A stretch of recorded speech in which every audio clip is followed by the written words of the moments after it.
Hello everyone, welcome to all India exams 24/7। आज हम एक नया वैकेंसी ऑल इंडिया वैकेंसी के लेकर के आपके सामने आया हूँ। ये बैंक के वैकेंसी है। आपने सुना होगा bank of Baroda. Bank of Baroda का वैकेंसी है। मैं आपको ऑफिशियल वेबसाइट भी अभी विजिट कराऊंगा। मैं थोड़ा उससे पहले ब्रीफ कर लेता हूँ। टोटल जो वैकेंसीज है ये 500 पोस्ट्स के लिए है। ठीक है, सबसे पहला बात, ये 500 पोस्ट्स के लिए है। ओके, एप्लीकेशन स्टार्ट ऑलरेडी हो चुका है। 3 तारीख मैंने आज से जो है एप्लीकेशन स्टार्ट हो चुका है और 23 तक इसका लास्ट डेट है। मैं ब्रीफ कर दे रहा हूँ। ठीक है, ये एप्लीकेशन आज से स्टार्ट होगा, 23 तक जो है चलेगा। इस बात को ध्यान रखिएगा। ठीक है, और क्या बात है, इसका एप्लीकेशन फ़ीस क्या है, जो मेन मेन मुद्दे हैं मैं आपके सामने पहले रख दे रहा हूँ। उसके बाद जो है इसका मैं किस तरह से अप्लाई करना, क्या करना, सभी इसी वीडियो के थ्रू आपको दिखाऊंगा, आपको समझा दूंगा। क्लियर है कि नहीं? तो अगर कोई जनरल है, अगर ओबीसी है और अगर कोई ईडब्ल्यूएस कैंडिडेट है तो उनको जो है फीस लग जाएगा 600 रुपीज़। ठीक है, लेकिन अगर कोई एससी एसटी कैंडिडेट है, एससी एसटी के लिए मात्र 100 रुपया लगेगा। और अगर कोई फीमेल कैंडिडेट है, चाहे वो कोई भी कैटेगरी से बिलोंग करता हो, ठीक है, अगर फीमेल है तो भी आपका 100 रुपीज़ ही लगने वाला है।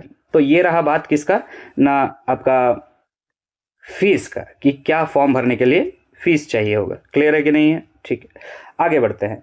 अब सर भर कैसे सकते हैं, इसको डिस्कस करने से पहले एक बात और क्लियर कर लें कि 18 साल जिसका उम्र हो चुका है वो फॉर्म को भर सकते हैं। तो मिनिमम जो एज है 18 ईयर्स है।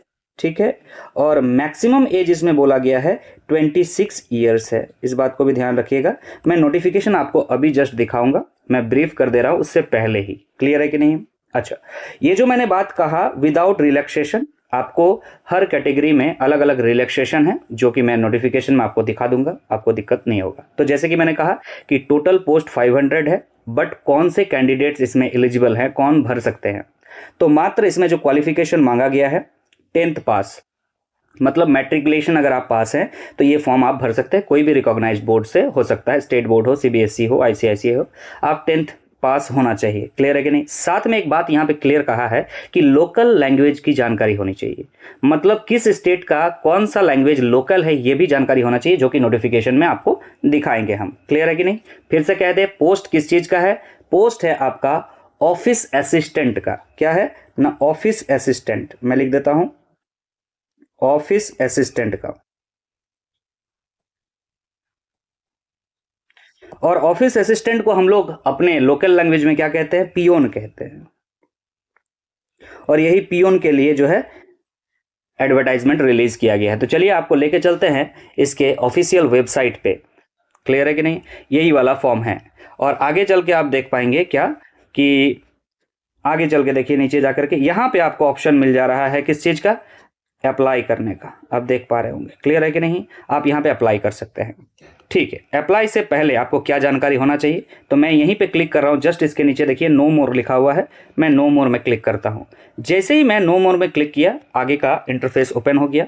यहाँ पे क्लियरली लिख रहा है, यहाँ पे आप ऑब्जर्व कर पा रहे होंगे क्या कि रिक्रूटमेंट, एक minute, recruitment of official assistant, वही पियोन वाला के लिए जो है सारा बातें यहाँ पे लिखा हुआ है। मैं नीचे जाता हूँ, इसका नीचे जाते हैं। ठीक है, यहाँ पे देखिए आपको अप्लाई का ऑप्शन दिया हुआ है, आप यहाँ से अप्लाई कर पाएंगे, या पहले जो आपको दिखाएं अप्लाई, आप वहाँ से भी अप्लाई कर सकते थे। अब बात आता है कि सर इसको डिटेल में पढ़ना पड़ेगा ना, कोई भी वैकेंसी को फॉर्म भरने से पहले आपको डिटेल में पढ़ना चाहिए। तो आप यहाँ पे देख पा रहे हैं, यहाँ पे एडवर्टाइजमेंट है। क्लियर है कि नहीं? इस जगह पे आप जैसे ही क्लिक कीजिएगा, आप क्लिक जैसे ही कीजिएगा आपको डाउनलोड हो जाएगा। मेरा ऑलरेडी डाउनलोड किया हुआ, तो मैं यहाँ पे आपको दिखा देता हूँ एडवर्टाइजमेंट क्या है। देखिए ध्यान से, ये हो चुका है ओपन एडवर्टाइजमेंट। ठीक है, नोटिफिकेशन टोटल 30 पेज है। इसमें आपको 1 बाय 1 सब पढ़ना चाहिए। मैं आपको मेन मेन जो कैटेगरीज है यहाँ पे दिखाना पसंद करूंगा। आपको दिख रहा है यहाँ पे कि टोटल जो वैकेंसी है वो तो मैंने बता दिया 500, आपको यहाँ दिख भी रहा होगा टोटल वैकेंसी कितना है, 500 दिख रहा है। क्लियर है कि नहीं? और स्टेट वाइज यहाँ पे सारा बात का चर्चा किया हुआ है, स्टेट वाइज किस स्टेट में कितना वैकेंसी है। अगर मैं बात करूँ प्रॉपरली झारखंड का, तो आप यहाँ पे देख पा रहे होंगे झारखंड में टोटल 10 वैकेंसीज ही हैं। क्लियर है कि नहीं है? सबसे ज़्यादा वैकेंसी का अगर हम बात करें तो आप सबसे ज़्यादा वैकेंसी 83 आप देख पाएंगे यहाँ पर उत्तर प्रदेश, यूपी सबसे बड़ा स्टेट है तो वहाँ पे ज़्यादा होना ही चाहिए। ठीक है, अब आगे बढ़ जाएंगे हम, और क्या जानकारी हमें चाहिए होगा आगे देखिए ध्यान से। मैंने अभी जस्ट बता दिया आपको टोटल पोस्ट कितना है, ये तो आप जानकारी ले चुके हैं ऑलरेडी, फिर भी देख लीजिए ये 500 पोस्ट टोटल है। मिनिमम एज 18 है और मैक्सिमम एज 26 है। ठीक है, और 10th पास होना चाहिए, ये मैंने बता दिया आपको। और एक बात अभी बताया कि लोकल लैंग्वेज के बारे में जानकारी होना चाहिए। क्लियर है कि नहीं? अगर आप कोई स्टेट के निवासी हैं या यूटी यूनियन टेरिटरी के निवासी हैं तो कौन सा स्टेट के लिए क्या है वो जो है आगे इस पीडीएफ में आपको देखने को मिलेंगे। क्लियर है कि नहीं है? चलिए आगे चलते हैं। अभी देखिए रोल एंड रिस्पॉन्सिबिलिटीज, क्या काम होंगे। अरे पियोन के जो काम होते हैं वो आप ड्यूटीज बढ़िया से देख लीजिए, यहाँ पे पढ़ लीजिएगा, टोटल जो है इसके बारे में दिया हुआ है, रोल्स एंड रिस्पॉन्सिबिलिटीज। क्लियर है? पे स्केल क्या रहेगा, जैसे ही आप ज्वाइन कीजिएगा आपका पे स्केल जो है 19,500 रहेगा, और बोल रहा है एनुअली जो है ये इंक्रीमेंट होता रहता है एज पर बीओबी रूल, जैसे बैंक ऑफ बड़ौदा का जो रूल गाइडलाइंस बना हुआ उसके हिसाब से। ओके, आगे बढ़ते हैं। अब देखिए यहाँ पे एलिजिबिलिटी के बारे में बात किया गया है। सबसे पहले आपका जो नेशनलिटी होना चाहिए वो इंडियन होना चाहिए, सबसे पहला बात। क्लियर है कि नहीं है? आगे बात करते हैं हम, और क्या चाहिए।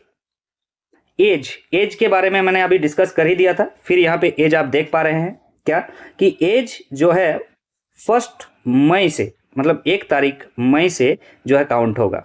क्लियर है ना? अभी बता दिया था आपको कि 18 मिनिमम एज है और मैक्सिमम जो है 26 है, लेकिन मैंने आपको ये भी बताया था कि पर कैटेगरी वाइज जो है रिलैक्सेशन है, आपको दिख रहा है। SC/ST वालों को 5 ईयर्स का रिलैक्सेशन है। अदर बैकवर्ड कास्ट अगर नॉन क्रीमी लेयर है, क्रीमी लेयर वाले बच्चों को जनरल कैटेगरी में फॉर्म भरना पड़ेगा, ये भी आगे मेंशन है, आप नोटिफिकेशन को बढ़िया से पढ़ लीजिएगा। अगर नॉन क्रीमी लेयर में हैं आप OBC, तब आपको जो है 3 साल का और रिलैक्सेशन एज में मिलेगा। साथ ही अगर क्रीमी लेयर में है तो आपको जनरल कैटेगरी में फॉर्म भरना पड़ेगा, रिलैक्सेशन कुछ भी नहीं है। क्लियर है कि नहीं है? बाकी आगे और भी चीज़ें दिया हुआ है। अगर कोई डिसेबिलिटी वाले कैंडिडेट भर रहे हैं तो 10 साल का रिलैक्सेशन है। कोई एक्स सर्विसमैन है तो उसके लिए अलग से जो है रिजर्वेशन है। कोई अगर विडो है, विधवा महिला, डाइवोर्स्ड महिला, ठीक है, और कोई वुमेन है जो जुडिशियली सस्पेंडेड है, उन लोगों के लिए भी रिलैक्सेशन है। यहाँ पे बढ़िया से आप पढ़ लीजिएगा। क्लियर है कि नहीं है? आगे बढ़ते हैं, आगे बढ़ेंगे, और जो इम्पोर्टेंट डाटा है आपको मैं दिखाना चाहूँगा बस, बाकी तो आप डिटेल में पढ़ेंगे ही। इसको फॉर्म भरने से पहले एक बार नोटिफिकेशन बिल्कुल बढ़िया से पढ़ लेना चाहिए, उसके बाद ही जो है कि फॉर्म को फिल करना चाहिए। क्लियर है कि नहीं? तो जैसे कि जो इम्पोर्टेंट डाटा है, एजुकेशनल क्वालिफिकेशन के बारे में तो मैंने बता ही दिया और उससे ज़्यादा बताने की ज़रूरत नहीं। हाँ, यहाँ पे आप देख सकते हैं जो मैंने बताया था आपको, एक सेकंड, जो मैंने बताया था अभी आपको दिख जाएगा क्या ना, आपको एप्लीकेशन फीस कितना लगने वाला है, यस और नो। ये देखिए लिखा हुआ है ₹600 लगने वाला है अगर कोई जनरल है, EWS है, OBC है। और अगर कोई SC/ST या PWD कैंडिडेट है या आपका कोई वुमेन कैंडिडेट है तो उनके लिए सिर्फ और सिर्फ ₹100 ही लगने वाला है। तो आपको समझ में आ गया होगा, मैंने ये पहले ही ब्रीफ कर दिया था इसीलिए। ठीक है, आगे बढ़ते हैं। अच्छा, यहाँ पे लोकेशन ऑफ पोस्टिंग क्या होगा, तो कोई भी लोकेशन ऑल ओवर इंडिया हो सकता है जहां भी BOB का ब्रांच है, इस बात को ध्यान रखिएगा। यहाँ पे क्लियरली मेंशन किया है लोकेशन पोस्टिंग के बारे में। ठीक है, आगे बात कर रहा है, आगे बात करें। और अगर हाँ, अब ये एक मेन मुद्दा है, यहाँ पे देख सकते हैं आप, सिलेक्शन प्रोसीजर क्या होगा, हाउ, किस तरह से सिलेक्शन होगा। फॉर्म तो भर दिया, सिलेक्शन होगा अब एग्जाम लेकर के। क्या होगा एग्जाम, तो यहाँ पे देखिए structure of online exam, online exam होगा आपका। उसमें सब्जेक्ट्स भी यहाँ पे क्लियरली मेंशन किया गया है, आप देख सकते हैं। नॉलेज ऑफ इंग्लिश होना चाहिए, बिना इंग्लिश लैंग्वेज के आप जो है कोई भी बैंक के जॉब नहीं कर सकते, आपको भी पता है। जनरल अवेयरनेस भी आएंगे। उसके बाद एलिमेंट्री अर्थमेटिक, मतलब जो बेसिक मैथमेटिक्स है वो आना है। आपका psychometric test, that is reasoning, वो भी आने वाला है। और सभी सब्जेक्ट में 25 क्वेश्चंस रहेंगे, टोटल मिला के 100 क्वेश्चन रहेंगे। और 100 क्वेश्चन में ईच 1 मार्क्स रहेगा, मतलब 100 मार्क्स का एग्जाम होने वाला है। क्लियर है कि नहीं? और टाइम आपको मिल जाएगा 80 मिनट्स। क्लियर है?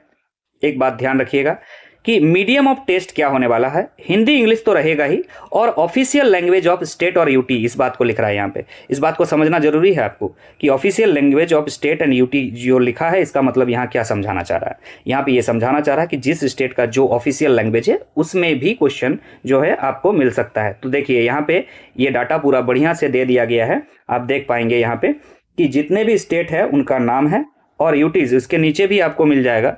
ठीक है, मैं आपको दिखाता हूँ। देखिए यहाँ पे सारे स्टेट्स और यूटीज के नेम हैं। ठीक है, और उसके ऑफिशियल लैंग्वेज भी है। मैं हाईलाइट करूंगा झारखंड को, जरा देखिएगा ध्यान से। झारखंड का जो मीडियम ऑफ एग्जामिनेशन होगा वो होगा हिंदी एंड इंग्लिश में। ठीक है कि नहीं, लेकिन जो लोकल लैंग्वेज का जानकारी आपको होना चाहिए, पहले ही मैंने बता दिया था, वो लोकल लैंग्वेज क्या होगा, हिंदी तो होना ही चाहिए, साथ में संथाली का जानकारी होना चाहिए। अगर संथाली का जानकारी है और उस जगह पर आपका पोस्टिंग हो रहा है तो आपको प्रायोरिटी दिया जाएगा। इस बात को ध्यान रखिएगा। क्लियर है कि नहीं है? अब हम आगे बढ़ जाएंगे। ठीक है, सभी स्टेट के इस तरह से जो है अलग अलग दिए हुए हैं। क्लियर है? आगे बात करेंगे हम। और क्या इंपॉर्टेंट बात है इस पे, बाकी तो आप जो है पूरा डिटेल में इसको पढ़ेंगे, उसके बाद ही फॉर्म को फिल कीजिएगा, यही सबसे अच्छा रहेगा। ठीक है ना? और हाउ टू अप्लाई, ये एक इम्पॉर्टेंट बात है। हाउ टू अप्लाई, अच्छा बात है। हाउ टू अप्लाई, कैसे अप्लाई किया जाए, इस चीज़ को समझते हैं हम। यहाँ पे देखिए दिख रहा है हाउ टू अप्लाई, एक एक लाइन पढ़ लीजिएगा भाई, सिंपल बात कह रहे हैं। हाउ टू अप्लाई के लिए मैं डिस्क्रिप्शन में जो भी डॉक्यूमेंट्स आपको लगेंगे मैं वो लिख दे रहा हूँ। आपको मैं एक नंबर, मोबाइल नंबर सजेस्ट कर दे रहा हूँ, आप उस नंबर पे कॉल कर लीजिएगा। घर बैठे आप फॉर्म भर सकेंगे। क्लियर है कि नहीं? घर बैठ करके आप अपना आराम से फॉर्म किसी साइबर कैफ़े के थ्रू भरवा सकते हैं। तो मैं एक नंबर आपको सजेस्ट कर दूंगा। ठीक है, और उसमें जो है आप कॉल कर लीजिएगा। आपको नंबर दिख रहा होगा, अभी मैं नंबर आपको बता दे रहा हूँ, आप नोट कर लीजिए, इस पे कॉल कर लीजिएगा और आप फॉर्म आराम से भर सकते हैं। क्लियर है कि नहीं? ये हेल्प कर देंगे किस तरह से अप्लाई करना है बोल करके। ठीक है, तो आगे बढ़ते हैं हम। और कुछ डिटेल जो जानकारी चाहिए, मैंने तो पूरा आपका यहाँ पे 13 पेजेस ही हुआ है अभी, इसमें टोटल 30 पेजेस है ना। फोटोग्राफ किस तरह का होना चाहिए, सिग्नेचर कैसे होना चाहिए, तो जो नंबर दिया है ना वो आपको हेल्प कर देंगे इस चीज़ के लिए। लेकिन आपको अगर फॉर्म भरवाना है तभी आप इस पे फ़ोन कीजिएगा, अदरवाइज अगर आप खुद फॉर्म भरना चाहते हैं तो आप भरिए, बहुत बड़ा मतलब चीज़ नहीं है, आप आराम से फॉर्म भर सकते हैं। आप इतना क्वालिफाइड तो है ही। अगर आप जस्ट 10th पास किए होंगे तो हो सकता है आपको थोड़ा सा दिक्कत हो सकती है। तो आपको नंबर मैंने दे दिया, आप इस नंबर पे कॉल करके जो है फॉर्म भरवा लीजिए, कोई दिक्कत नहीं होगा। तो ठीक है, वीडियो को मैं यहीं पे समाप्त करूंगा और इसके रिगार्डिंग आगे के जो भी नोटिफिकेशंस आएंगे मैं आपको इन्फॉर्म करता रहूँगा। इसीलिए अगर चैनल पर नए हैं तो चैनल को सब्सक्राइब जरूर कर लीजिएगा। Thank you so much.